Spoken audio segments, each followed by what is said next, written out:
한반도, 나아가 세계 곳곳의 평화 이슈를 점검합니다. 평화 공감.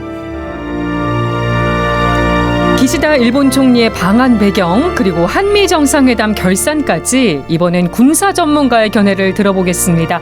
김종대 연세대 통일연구원 개건 교수 나오셨습니다. 교수님 안녕하세요. 안녕하세요. 요즘 부쩍 자주 모시게 됩니다. 네. 좀 시국이 뒤숭숭해서 아무래도 네. 저도 바빠졌습니다. 그러니까 교수님을 자주 뵙는 건 좋은데 좋은 일로 자주 뵈면 더 좋을 텐데요. 근데 이제 군사안보 분야 그런 일이 많지가 않죠. 네. 네, 대부분 위협이 고조되거나 불안할 때 그럴 때 많죠. 네, 오늘도 여쭤볼 내용이 많은데요. 네. 일단 기시다 총리 방한 일정이 공식 발표됐습니다. 아니 지금 네. 일본에서만 얘기가 나오고 우리 정부는 언급이 적절치 않다. 이렇게 해서 다소 조금 여지가 남아 있지만 이 네. 정도 일본 언론의 보도 정도라면 거의 방한하는 게 거의 확정적으로. 결정된 것처럼 그렇게 예. 보여집니다. 7일과 8일 1박 2일 일정으로 보이고요. 네. 당초 올 여름쯤에 되지 않을까 싶었는데 좀 당겨진 느낌이 있습니다. 예, 그 3월에 국내 언론 보도는 올해 하반기쯤이 아닐까. 예. 또 일부 언론은 여름에 오지 않겠냐 이랬는데 굉장히 빨리 오네요. 그 배경 어떻게 보세요?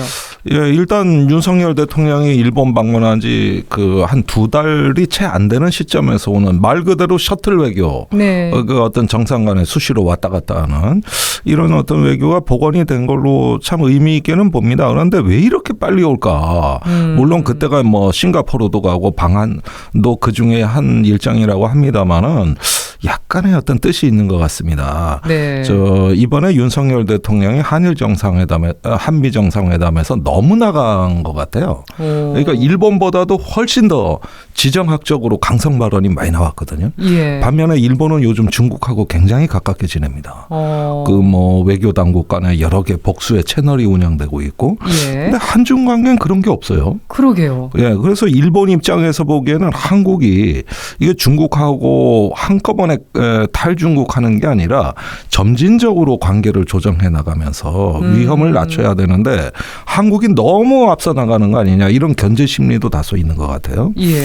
그리고 또 한국이 이제 그 미국하고 협의한 확장 억제 실행력제고 네. 이제 곧 얘기하게 될 겁니다만은 이 부분에 대해서 일본 측에서 제시하고 싶은 의견이 있는 것 같습니다. 예컨대 이번에 미국의 핵무기를 포함한 모든 어떤 미국의 억제력을 다 활용하는 확장 억제력을 합의해 왔는데 예. 이게 일본에서는 불가능하거든요. 일본은 비핵 3원칙을 국시처럼 표방한 나라이기 때문에 핵전력에 반입이 안 되거든요. 네. 그러니까 이 부분도 조금 일본하고 조율했으면 하는 입장이 완곡하게 나올 수가 있죠. 아니 일본 언론에서는 기시다 총리가 윤 대통령을 본받아야 된다는 얘기까지 나왔다고 하지 않습니까? 상케이 신문 사설입니다.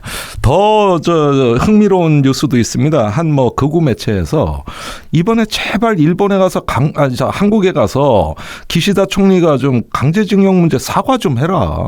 그런 보도도. 예, 왜 그러냐? 윤 대통령이 위기다. 외교 때문에 계속 지지율 떨어졌다. 저러다가 30% 밑으로 내려가면 위험하다. 일본 같은 경우는 20%대에선 내각 해산하고 다시 선거 치르잖아요. 그런 걸 어떤 염두에 뒀는지 여기는 20% 내려가도 괜찮거든요. 예. 근데 20%대 내려갈 수 있으니 가서 윤석열 대통령 좀 구해줘라. 오히려 윤 대통령을 일본이 더 걱정하는 그런 견해죠. 네. 과거에 상케이도 비슷한 이야기를 한 적이 있습니다. 우리나라에서 물 반컵 얘기했었잖아요. 우리나라가 먼저 반컵 채우면 일본이 나머지 반컵 채워줄 것이다. 네.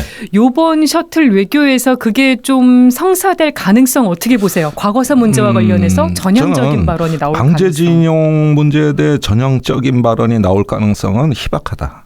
그런 보도도 있었지만. 예. 이 부분에 대해서 일본이 입장을 바꾼다? 생각하기 어려워요. 그래도 윤 대통령의 지지율이 낮은 부분에 대해서 우려의 목소리가 나왔다고 글쎄, 아까 얘기해 주셔서. 극우 매체가 그런 경우가 있는데 사실은 그런 것들은 이제 어떤 하나의 정파적인 관점에서의 논리지.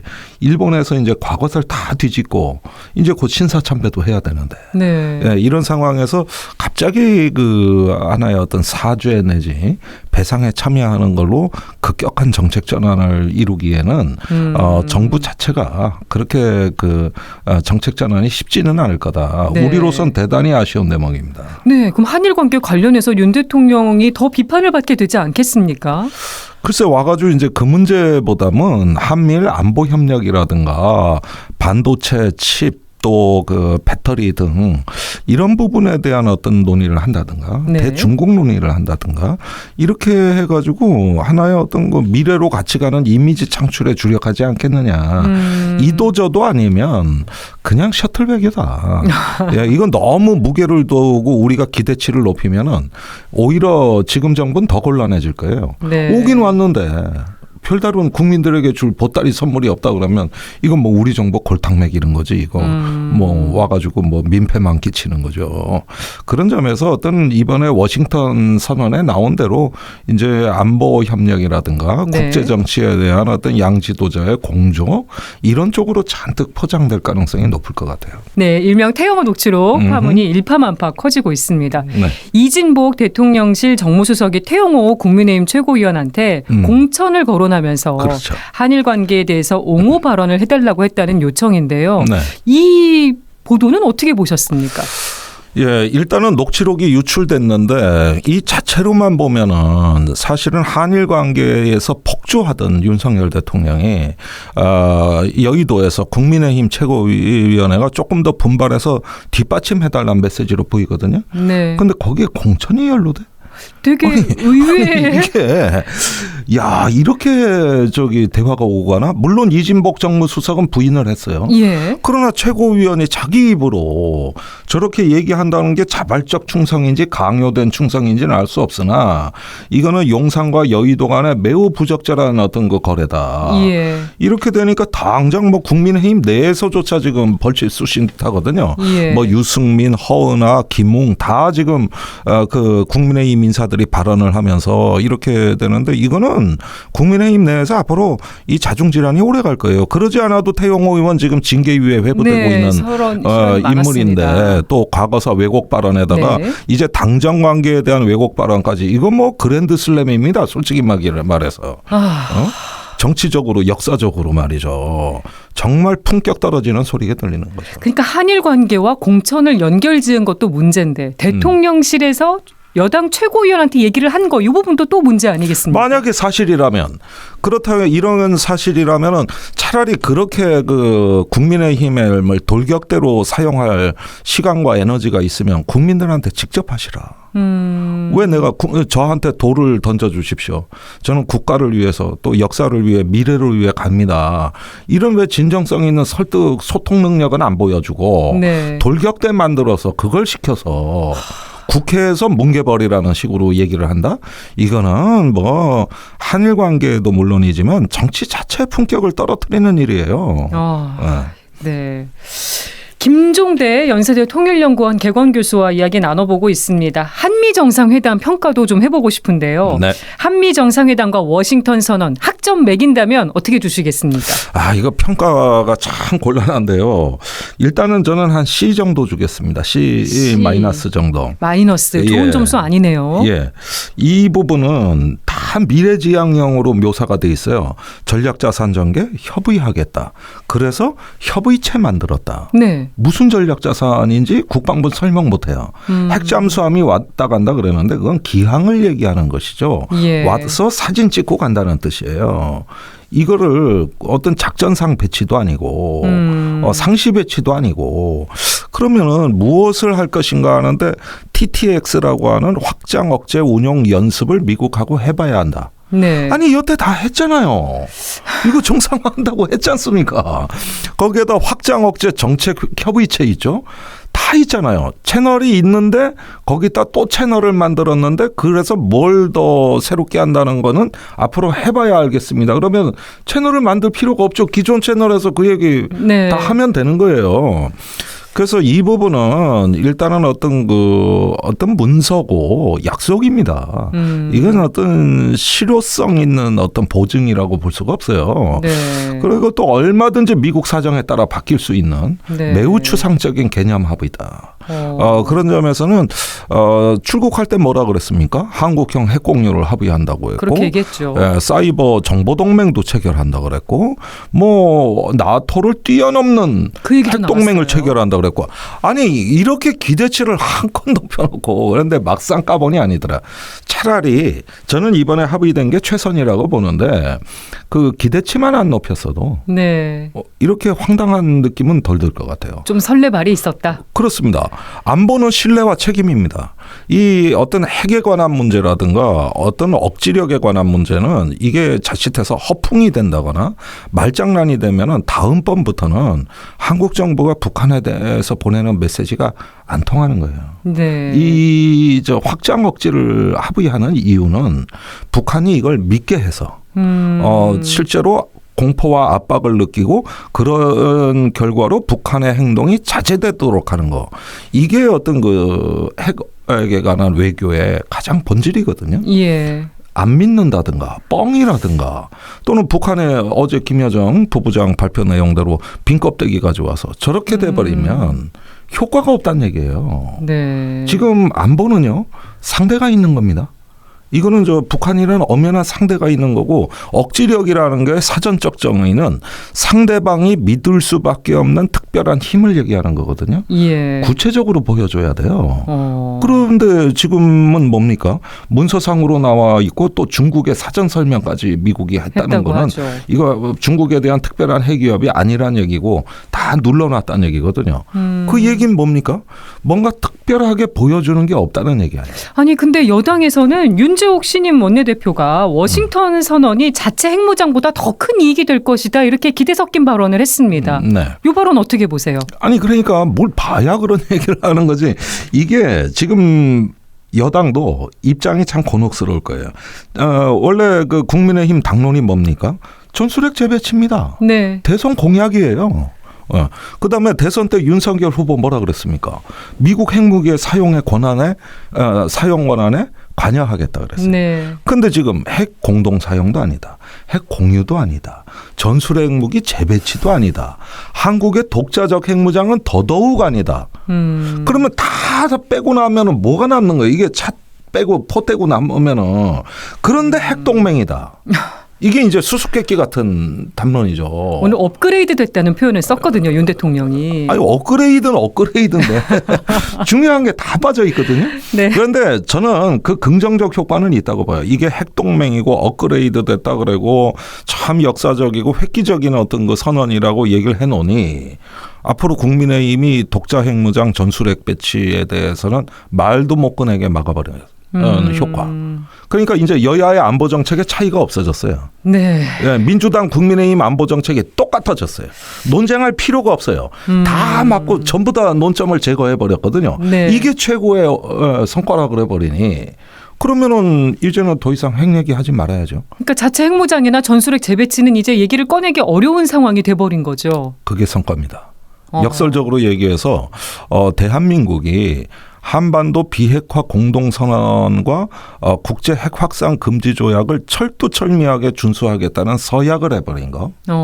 그럼으로써 비핵화의 어떤 길을 변함없이 가겠다는 이런 어떤 그 서약을 미국에서 하고 왔다는 거. 예. 북한 핵이 아니라 한국 핵이 억지됐다는 거.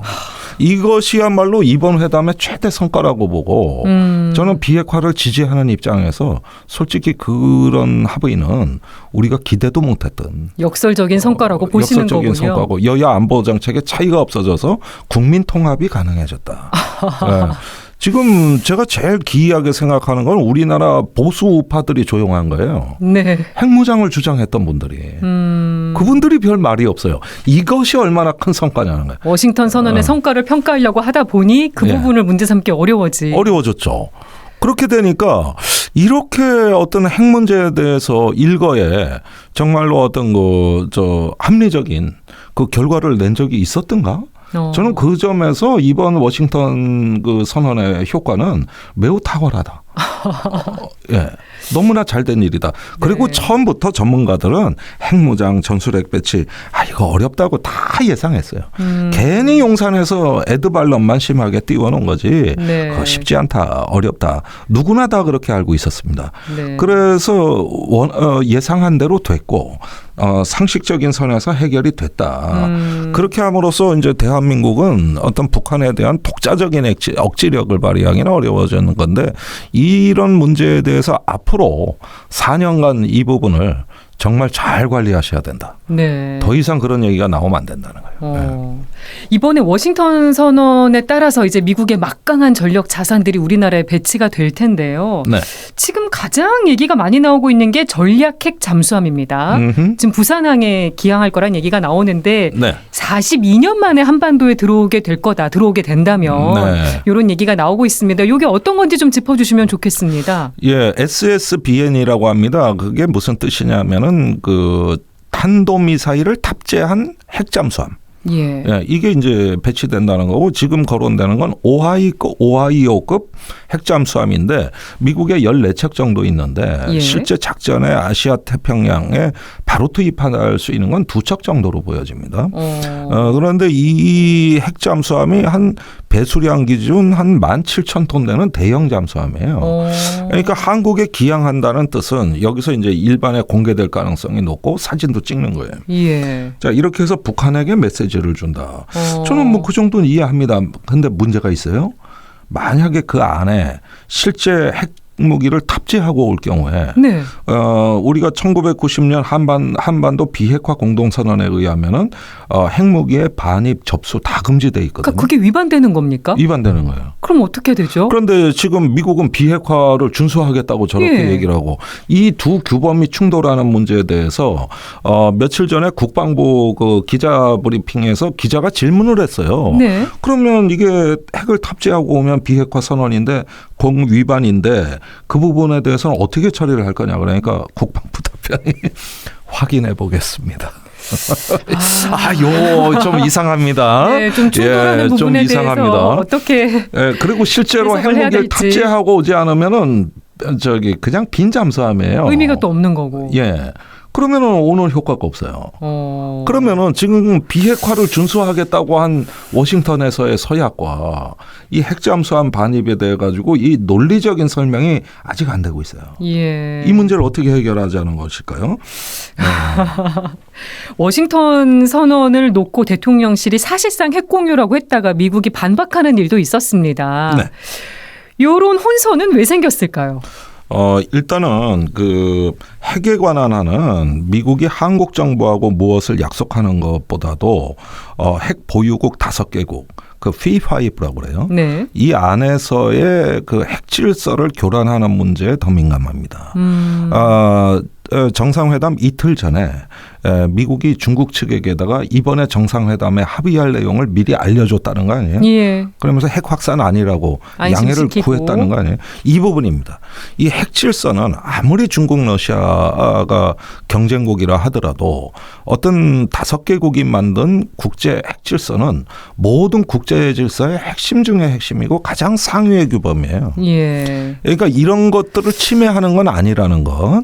그러다 보니까 핵 공유란 단어에 대해서 미국은 단호하게 부정할 수밖에 없는 거예요. 네. 그러면 중국, 러시아로부터 이 NPT 체제 위반하겠다는 것이냐. 이 부분에 대해 가지고 이제는 새로운 국면이 펼쳐지는 거고 네. 그 핵 질서가 교란이 되면은 전 세계의 핵 도미노라고 하는 그 걷잡을 수 없는 핵 확산이 일어나는데 이건 미국이 감당 못한다.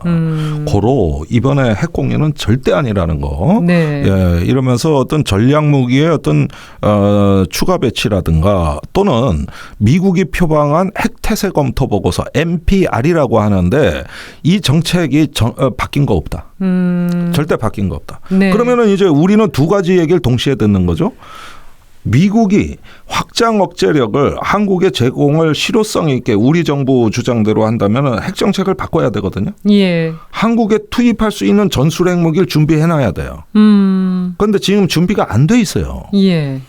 그러면은 새로운 전술핵은 우리가 보지 않은 상황에서 예. 어떤 방법으로 핵을 우리한테 억지력을 제공한다는 것이냐.